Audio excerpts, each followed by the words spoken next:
welcome to D93 News. Election Day was yesterday, and while the students had the day off, the district took advantage of the opportunity to host teacher and staff training. We started this last year.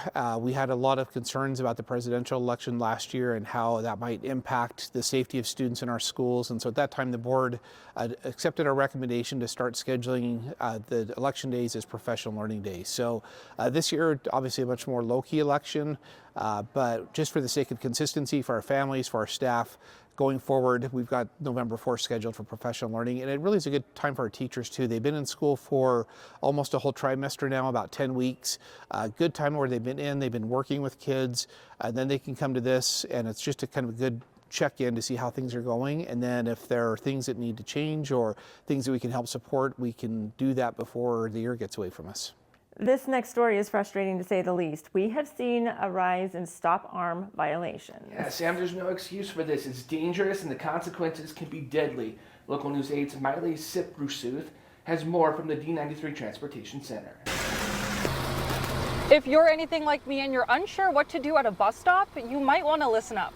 So far this year, I've seen an increase of stop-arm violations. In the 10 weeks that we've been in school, I have had as many so far in that 10 weeks as I had all last school year. Brian Lovell from the Bonneville County Sheriff's Office says there has been an increase in bus stop arm violations over the past few weeks. Our deputies have been receiving, 6 to 10 stop arm violations a week just in the last month or so, and that's quite a bit. It's quite unusual. The reason? Multiple factors. Either some people aren't paying attention or are in a hurry. It's not just happening at the schools in the school parking lots. It's where they're at out in the community, and that's where we're seeing these violations. Jenny Sharp has been a school bus driver for the Bonneville County School District for several years. She says violations make her worry for her students. So my biggest concern as a bus driver is the safety of my students, and I have a decent amount of students on busy roads that do have to cross, and that's normally when I have my stop arm violations, and so it's the safety of the kids that potentially, if somebody ran my stop arm at the wrong time, could end up killing someone. So it's important to really remind drivers and message out to motorists that they need to use extra caution and pay attention around these big yellow buses. Lovell and Sharp both mentioned that the biggest mistakes that they see drivers make when they come across a school bus that's stopped is that they are not paying attention or they aren't slowing down. So remember to keep that in mind when little kids are crossing the street. In Idaho Falls, Miley Siprusuth, Local News 8.